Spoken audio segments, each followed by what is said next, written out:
Yes. महान्यायवादी, महान्यायवादी अनुच्छेद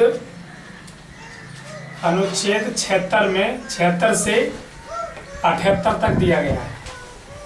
सबसे अधिक अगर मेन की बात करेंगे तो महान्यायवादी जो मुख्य है वो अनुच्छेद 76 के अंतर्गत है, यानी संविधान के अंदर अनुच्छेद 76 के अंतर्गत है।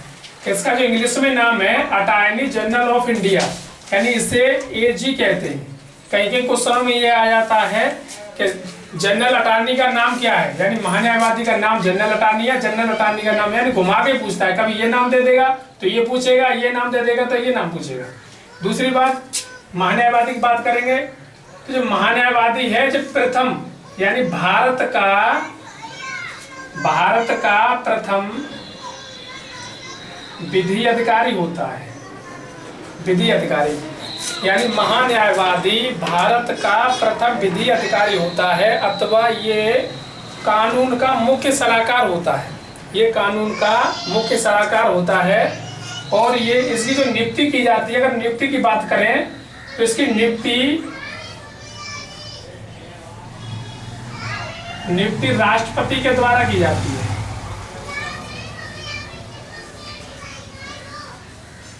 बात करें महान्यायवादी की तो जो महान्यायवादी नियुक्ति है राष्ट्रपति के द्वारा की जाती है। जो इसकी नियुक्ति हो, यानी वो व्यक्ति भारत का महान्यायवादी बन सकता है जो व्यक्ति उच्चतम न्यायालय के न्यायाधीश बनने की योग्यता रखता है। उच्चतम न्यायालय का न्यायाधीश बनने की योग्यता, न्यायालय का न्यायाधीश बनने की योग्यता रखता हो, यानी राष्ट्रपति उस व्यक्ति को महान्यायवादी बनाता है जो उच्चतम न्यायालय का न्यायाधीश बनने की योग्यता रखता हो। दूसरी बात, अगर इसकी हम बात करेंगे इसके कार्यकाल की,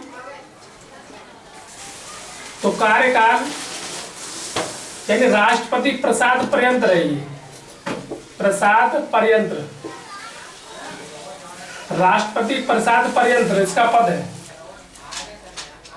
प्रसाद पर्यंत पद है। यानी ये व्यक्ति जो महान्यायवादी है वो राष्ट्रपति जब तक उस पद, अपने महान्यायवादी के पद पर बना रहता है जब तक राष्ट्रपति चाहे, यानी राष्ट्रपति जब तक चाहेगा तब तक वो अपने पद पर बना रहेगा, और राष्ट्रपति जब नहीं चाहेगा तो उसे उसके पद से हटा दिया जाएगा। ठीक है, तो इसे कहते हैं प्रसाद पर्यंत। दूसरी बात, अगर इसके हम वेतन की बात करेंगे तो इसके जो वेतन है वो उच्चतम न्यायालय के मुख्य न्यायाधीश, यानी उच्चतम न्यायालय के न्यायाधीश के बराबर इसका वेतन है। अगर बात करेंगे तो 7वें वेतन आयोग से पहले इसका वेतन 90,000 रुपए पर मंथली था, 90,000 रुपए पर मंथली, एक वर्तमान की कह नहीं सकते। दूसरी बात, इसके अगर कार्य की बात करेंगे, यानी महान्यायवादी के कार्य की बात, तो ये उन कार्यों का निर्वहन करता है, महान्यायवादी उन कार्यों का निर्वहन करता है जो समय समय पर राष्ट्रपति सूचित करे, यानी समय समय पर राष्ट्रपति जो बताएगा वही कार्य करेगा ये। और ये कार्य है, ये अपने कार्य के अनुसार, यानी अपने कार्य में संसद की बैठक में भाग ले सकता है। अपने कार्य के लिए किसमें? संसद की बैठक में भाग ले सकता है और संसद में अभिभाषण दे सकता है। अभिभाषण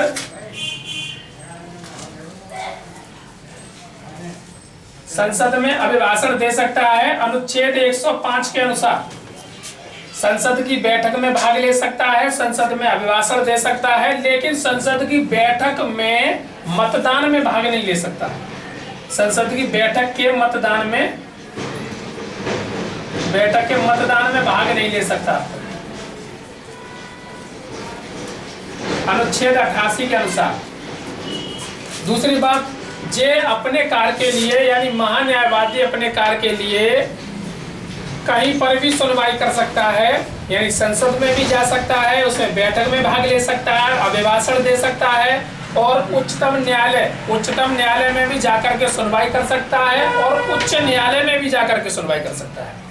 उच्च न्यायालय में जाकर सुनवाई करेगा, और आपके जो जिला में है सत्र न्यायालय उसमें भी जाकर सुनवाई कर सकता है, यानी जिला न्यायालय में भी सुनवाई कर सकता है। लेकिन इसका एक अपवाद है। अपवाद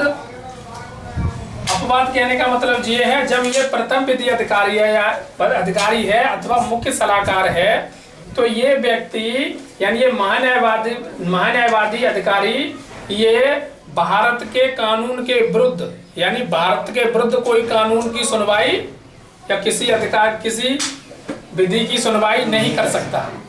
ये भारत के किसी भी कानून के विरुद्ध या भारत के विरुद्ध कोई भी सुनवाई नहीं कर सकता। भारत के विरुद्ध कोई सुनवाई नहीं कर सकता। ये विरुद्ध कोई सुनवाई नहीं कर सकता। दूसरी बात, अगर कार्यकाल की बात करेंगे तो सबसे महान्यायवादी का जो सबसे बड़ा कार्यकाल रहा है वो के पराशर थे।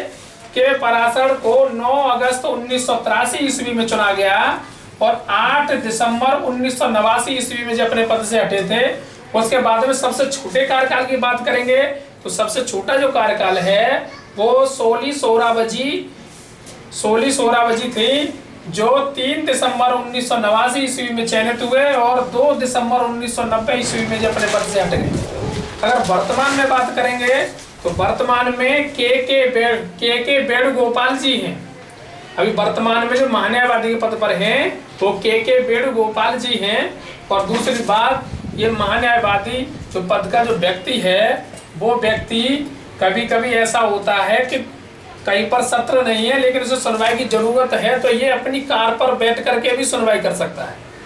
यानी विधि संबंधी काम के लिए ये कभी कभी बीच में जाकर के अपनी कार पर बैठ जाएगा, कुर्सी डालकर उस कार पर भी सुनवाई कर सकता है।